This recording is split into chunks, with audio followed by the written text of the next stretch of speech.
March 10, 2021 Kerala மாநிலம் மலப்புரம் மாவட்டத்துல வசிக்கிற சுபிரா அப்படிங்கிற 18 வயசு இளம்பெண் மர்மமான முறையில கொல்லப்பட்டிருக்காங்க. சுபிரா மாயமான 40 நாளைக்கு அப்புறம் தான் போலீஸ் குற்றவாளிய ரீச் பண்ணிருக்காங்க. ஒரே ஒரு பொண்ணு அப்படிங்கறனால எல்லா பாசத்தையும் சுபிராவோட அம்மா அப்பா சுபிரா மேலதான் வச்சிருக்காங்க. போலீஸ்க்கு சவாலா இருந்த இந்த கேஸ்ல 40 நாளா போலீஸ் என்னென்ன தேடுதல் வேட்டையெல்லாம் நடத்தினாங்க. பல நாள் தேடுதலுக்கு அப்புறம் கிடைச்ச ஒரே ஒரு க்ளூ மூலம் போலீஸ் எப்படி குற்றவாளிய ரீச் பண்ணினாங்க அப்படிங்கறத பத்தி தான் இந்த வீடியோல பார்க்க போறோம்.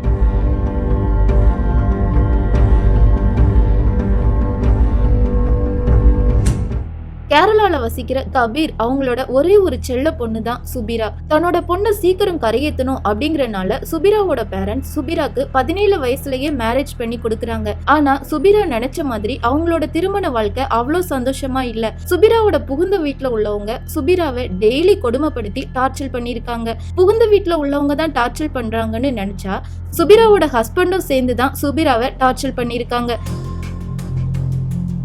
இதனால சுபிரா தன்னோட புகுந்த வீட்டுல நடக்கிற கொடுமையெல்லாம் தன்னோட அம்மா கிட்ட சொல்லி ஃபீல் பண்ணதுக்கு அவங்க அம்மா என்ன சொல்லியிருக்காங்கன்னா, எல்லாம் சீக்கிரம் சரியாயிரும், கொஞ்ச நாள் பொறுமையா இருமான்னு சொல்லி தன்னோட மகளை சமாதானப்படுத்தி இருக்காங்க. ஒரு கட்டத்துக்கு மேல இவங்க பண்ற டார்ச்சர் எல்லாம் தாங்க முடியாத சுபிரா 1 வருஷத்துக்கு அப்புறம் தன்னோட அம்மா வீட்டுக்கு வராங்க. அந்த பையனோட வாழை பிடிக்கல, உடனே டிவோர்ஸ்க்கு அப்ளை பண்ணுங்கன்னு சொல்லி டிவோர்ஸ்க்கு அப்ளை பண்ணி சுபிராக்கு டிவோர்ஸும் ஆகிருச்சு. இதுக்கப்புறம் தன்னோட பேரண்ட்ஸ்க்கு பாரமா இருக்க கூடாதுன்னு நினைச்ச சுபிரா டென்டல் ஹாஸ்பிட்டல்ல டாக்டருக்கு அசிஸ்டண்டா ஒர்க் பண்றாங்க. சுபிரா எப்போதும் காலையில 9 மணிக்கு தன்னோட வீட்டுல இருந்து கிளம்பி கொஞ்ச தூரம் நடந்து பஸ் ஏறி வேலைக்கு போவாங்க. அதே போல சாயந்தரம் 6 மணிக்கு எல்லா வேலையும் முடிஞ்சதும் வீட்டுக்கு வருவாங்க. இப்படி டெய்லி வேலைக்கு போயிட்டு வீட்டுக்கு கரெக்டா வந்துட்டு இருந்த சுபிரா திடீர்னு மார்ச் 10ஆம் தேதி காணாம போறாங்க.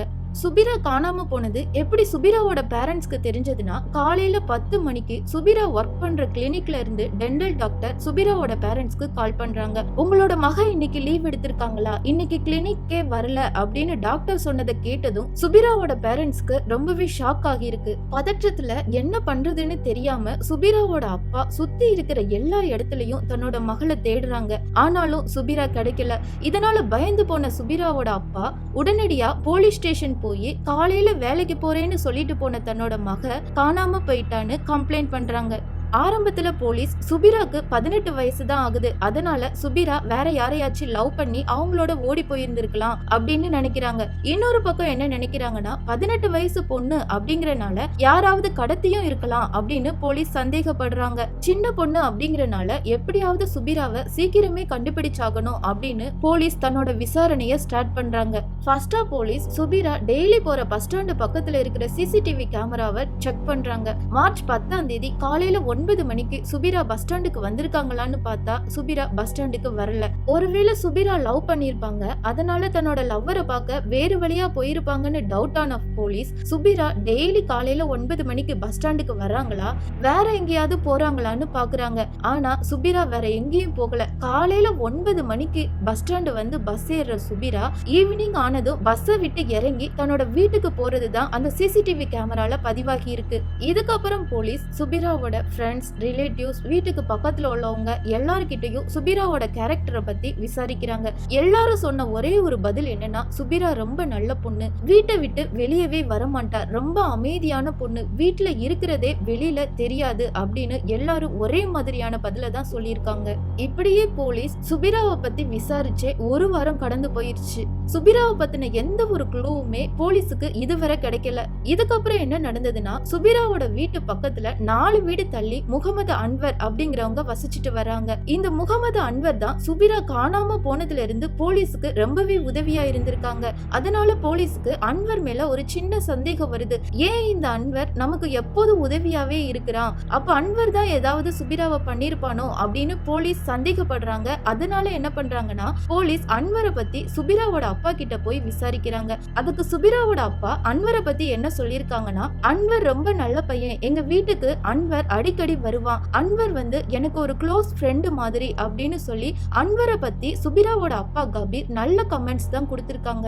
இருந்தாலும் போலீஸ்க்கு அன்வர் மேல ஒரு சின்ன சந்தேகம் இருந்துட்டு தான் இருக்கு. உடனே போலீஸ் என்ன பண்றாங்கன்னா சுபிராவை பத்தி அன்வர் கிட்ட விசாரிக்கிறாங்க. அதுக்கு அன்வர் என்ன சொல்லிருக்கான்னா, சுபிரா ரொம்ப நல்ல பொண்ணுன்னு எல்லாரும் சொன்ன அதே பதில தான் அன்வரும் சொல்லியிருக்கான். இதுக்கப்புறம் போலீஸ் ரொம்ப நாள் தேடியும் சுபிரா கிடைக்காததுனால சுபிராவை யாராவது கடத்தி இருந்தா எங்க அடைச்சு வச்சிருப்பாங்க, ஒருவேளை சுபிராவை யாராவது கொலை பண்ணி இருந்தா எங்க புதைச்சு வச்சிருப்பாங்க, அப்படி புதைச்சு வைக்கிறதுக்கான மறைவான இடம் எங்க இருக்குன்னு தேடுறாங்க. சுபிராவோட மொபைல் சிக்னலும் அவங்க வீட்ல இருந்து 300 மீட்டர் தூரத்துல இருக்கிற இடத்துல தான் கட் ஆகி இருக்கு. சோ போலீஸ் 300 மீட்டர் தூரத்துல இருக்கிற செங்கல் குவாரிய பாக்குறாங்க.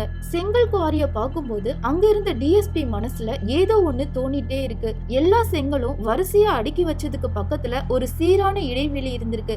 ஆனா ஒரே ஒரு இடத்துல மட்டும் மண்ணை தோண்டி எடுத்து அந்த குழிய மறுபடியும் மூடின மாதிரி இருந்திருக்கு. இது மட்டும் இல்லாம அந்த மண்ணோட கலரும் டிஃப்ரெண்டா இருந்திருக்கு. தன்னோட மனசுல தோண்டின டவுட்ட தீர்த்துக்க நினைச்ச டிஎஸ்பி என்ன கேக்குறாங்கன்னா, இந்த இடத்துல உள்ள மண்ணை தோண்டி மூடினது யாருன்னு கேட்ட கேள்விக்கு நான் தான் சார் தோண்டி மூடினேன்னு ஒரு பதில் வந்திருக்கு.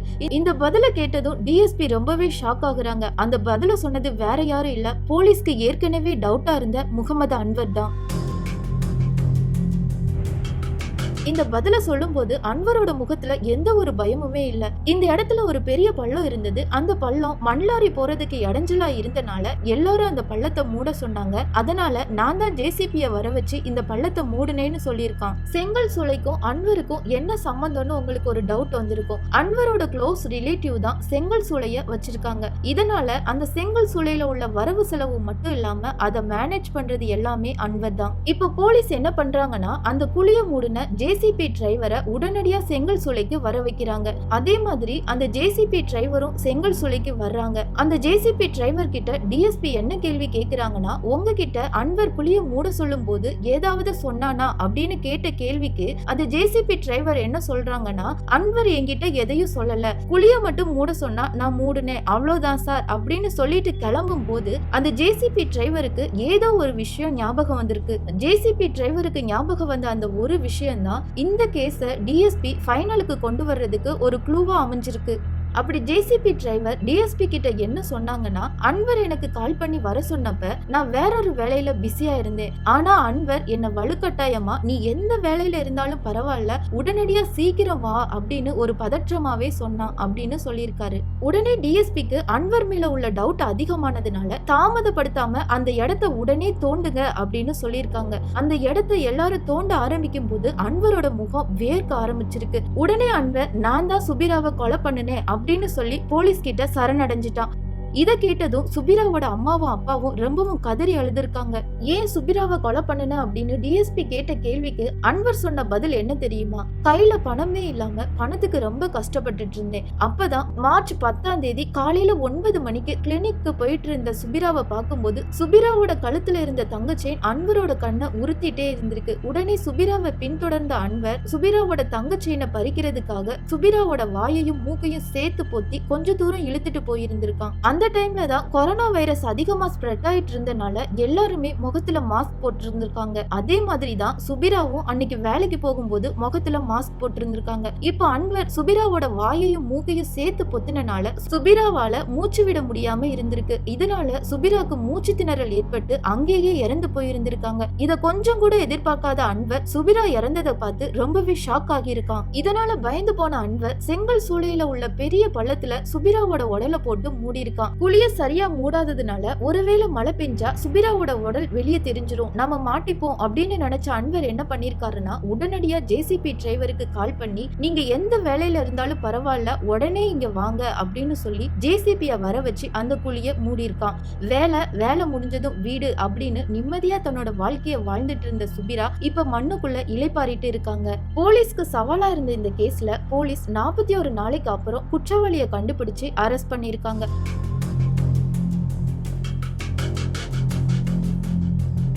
பெண் பிள்ளைங்களை வளர்க்குற பேரண்ட்ஸ்க்கு நான் என்ன சொல்ல விரும்புறேன்னா, உங்க குழந்தைங்களுக்கு ஒழுக்கத்தோட சேர்த்து தற்காப்பு கலையையும் கத்து கொடுங்க. இப்ப சுபிராக்கு தற்காப்பு கலை தெரிஞ்சிருந்தா இந்நேரம் சுபிரா உயிரோட இருந்திருப்பாங்க. இதே போல இன்னொரு கிரைம் கட்ஸ்ல வேறொரு வீடியோல உங்களை சந்திக்கிறேன்.